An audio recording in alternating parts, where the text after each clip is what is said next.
Let's get this figured out. This rug gon' give me whatever I need until I get this vision out. Then they gon' pay me whatever I ask, cause I got it figured out. Family be checking all up on a nigga to see how I'm feeling now. Damn, they love to see a nigga really make a killing now. I put a lock on the game and I hide the code and the keys. I am not playing no games, I really play this shit for keeps. That shit for me.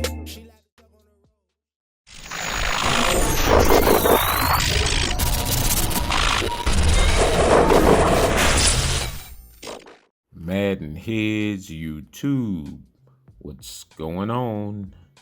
It is your boy, Coach DC, coming back at you today with another video. And today, we are going to get into building a better hybrid defense. And by hybrid, I mean a man-zone combination. But today, I'm going to show you guys how I kind of do this in reverse. As opposed to what most people kind of do with it. Most people start with a man-to-man defense and then they'll drop, maybe a blitzing guy here and there, at whatever depth, to kind of stop the play or get coverage or whatever. And so what I kind of do is in reverse.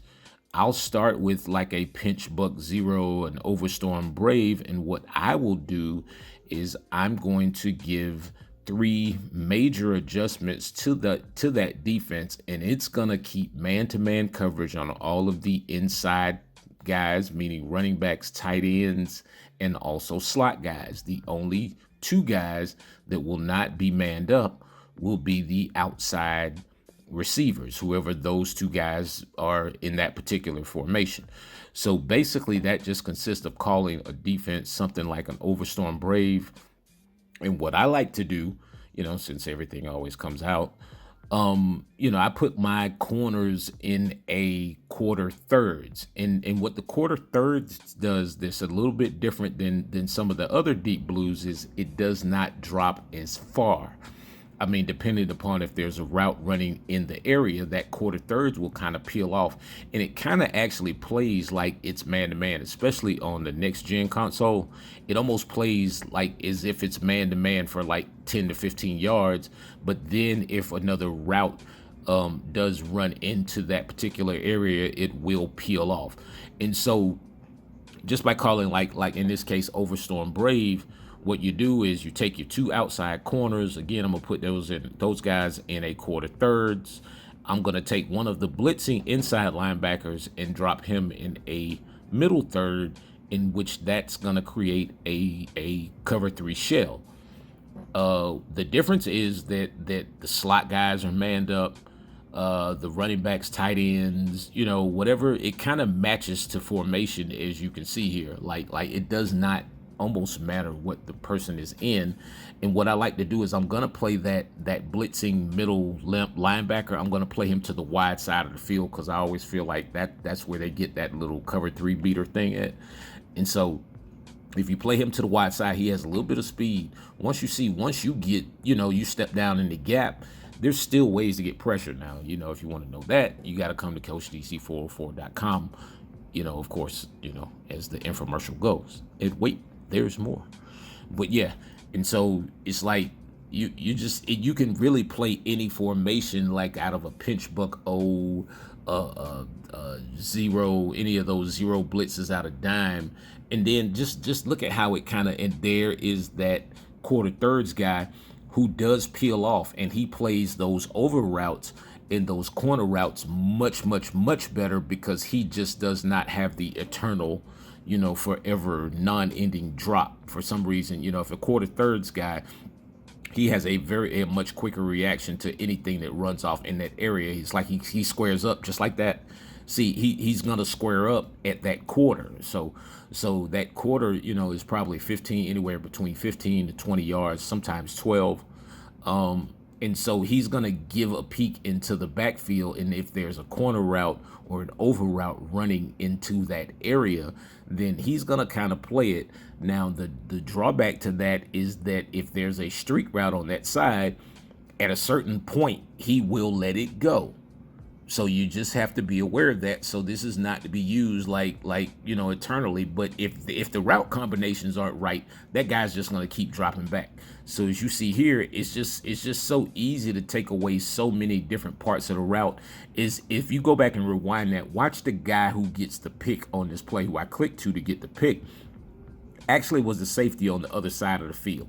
If you rewind that real quick and go back and look, he actually came to that side of the field and then matched up with the guy and got on his inside shoulder, because I was playing underneath inside. And so, yeah, it's all kind of little tricks to the trade of this stuff. So we're going to go through a few different situations. I'm just going to show you guys a bunch of clips where I'm doing this stuff. And then you can also, alter it where you don't always have to, you can still get that shell, but then you can drop a guy, you can drop that underneath guy who your curl flat maybe. If you have that guy at 15 or 20 yards or something, I drop him also to the wide side of the field. Sometimes I drop him at 5 because it leaves you like an extra barrier against the guy who rolls out a lot. Because if you have a guy if he's running the back or somebody to that area and he's already manned up, watch the guy who gets this pick too. Go back and watch this replay as well. Because what's important to know is when the safeties are automatically manned up, probably in whatever defense you call. Remember, it's a zero coverage defense. So everyone's manned up, whether it's by a linebacker or safety. So then you just have to determine who are your 3 guys. One guy's going to get the middle third, and then the 2 outside corners are going to get the outside third, the quarter third, excuse me. And so once you do that, it's almost like that's why I call it walling, because it's like you're walling off your defense. Look at this. So everything looks like it's open, looks like it's straight man-to-man, super bump and run coverage. The thing is, when you play those quarters, though, those quarters are going to bail quick on that deep ball. And so if you catch that guy not sure of what he's doing and he just throws that deep ball up, they're going to bail and go get that deep ball all day long. And so it's just like, yeah. When you see the defense, it's like it looks like people are open, but they're not. And those quarter thirds in that middle third provide like that extra boundary or wall of protection, like against like some of those other routes. And then if you're able to, see, that's a quarter third getting that pick, because like I said, once again, for 15 yards, it plays like it's man to man. It just depends upon what you have in the running into the area and how fast it gets there. So I know you guys are seeing other videos. You go back, check dates, whatever. I've been talking about walling off. I've been talking about this stuff forever.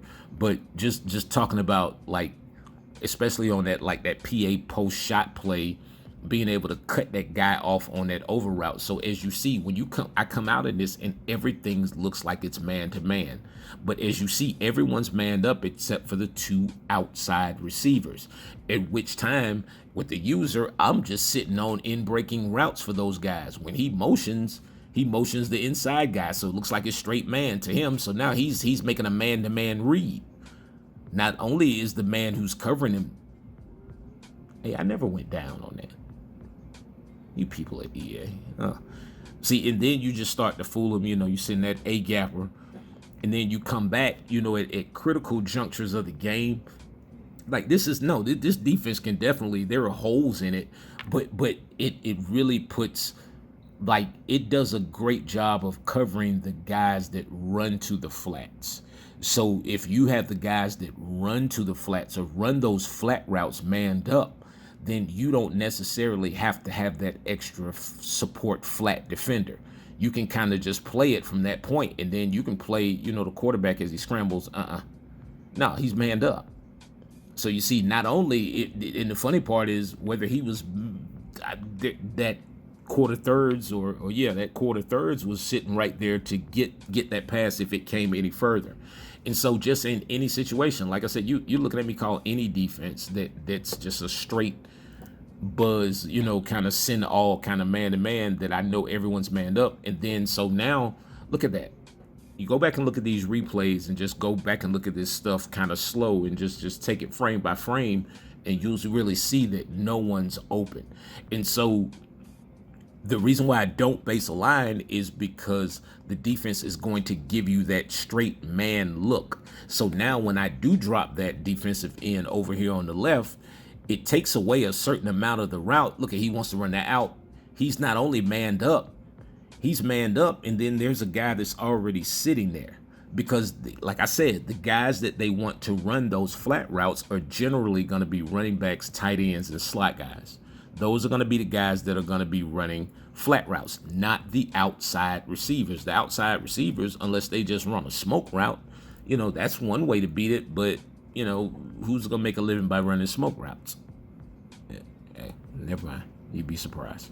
And so it's essentially what we're doing here is you're going to force the offense into throwing to the receiver that they want to probably least likely throw to on this game, because I just see it. It just works that way. So like, look, just watch this whole setup. My assignments are wrong. Watch me. He gives me enough time because he's motioning, so it gives me time to get my assignments right. Quarter thirds on the outside, middle linebacker on the left dropped, and also the defensive end dropped in a 3 rec because I'm not really worried about him throwing to the flats. I think I've convinced him. And then, there's the pressure. See, and so now I basically have what I call like a free user. I'm just sitting there in the middle. I'm just waiting on the first. I'm watching those outside receivers out of my peripheral vision, and I'm just trying to see what they do, whether they break in, whether they break out. You know, is he breaking out? And see, by dropping like a defensive end on that wide side of the field, I can also take away that quick out route if he's going to run that smoke route. If I have a defensive end dropping out there, you know, he may not be able to intercept it, but he's going to be there to make the play.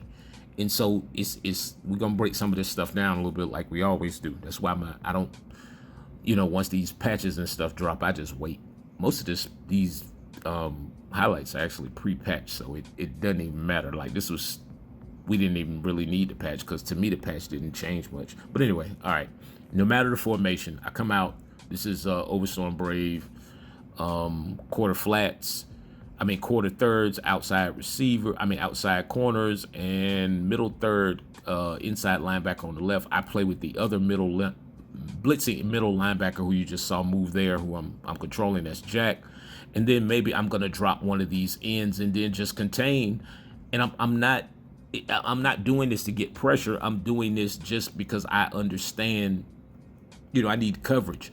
And so when those safeties sit back like that, you know, it kind of looks like you're in a cover 2. And so most people are going to expect them to drop back. But see, here's the thing. You can adjust this stuff off where I can get those flats covered at whatever zone drop I have. So in this case, it probably would be 5 if I have a curl flat. If I drop it back to a hard flat, then it would be 15. And then I'll just play with one of the safeties. Yeah. And so now when he rolls out, I can send that spy early, because now I have 3 layers of coverage there, even if he decides to playmaker that the running back or whoever that is. So watch what I mean when I say this. So he rolls out. Yes, he has the edge. No doubt about it. He has the edge. So I'm covering with the guy I'm covering with. Watch the safety on the right step down to cover the running back that's coming over that he wants on the rollout. That's his easy read. He's not there. So now at this point, I have 3 layers of coverage. I can send that first guy easy. But I'm just like, okay, why? No one else is open. And then I can just wait and play it by ear, man. We just got to play this game at a smarter level. So now me sending that spy at any point in time is never going to matter, because like I said, I have this guy covered short, I have him covered medium and deep, and this is the quarter thirds that I'm telling you guys about.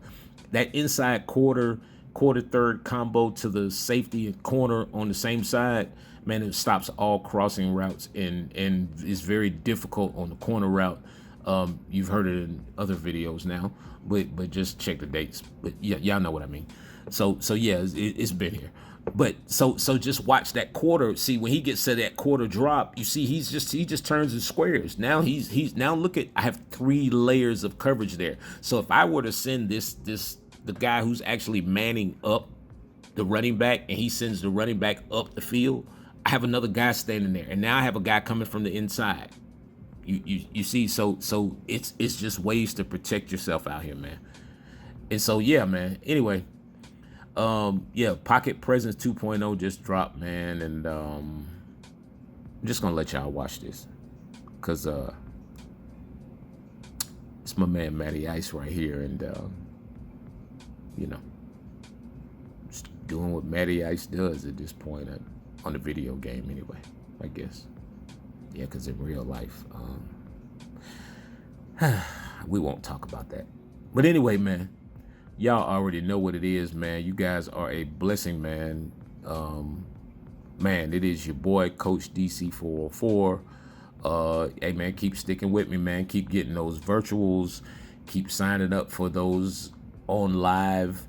Those on mic live 101s, man. And let's keep this thing rolling, man. We're going to try to put a better form of Madden out here. Anyway, man, Coach DC404, I'm out.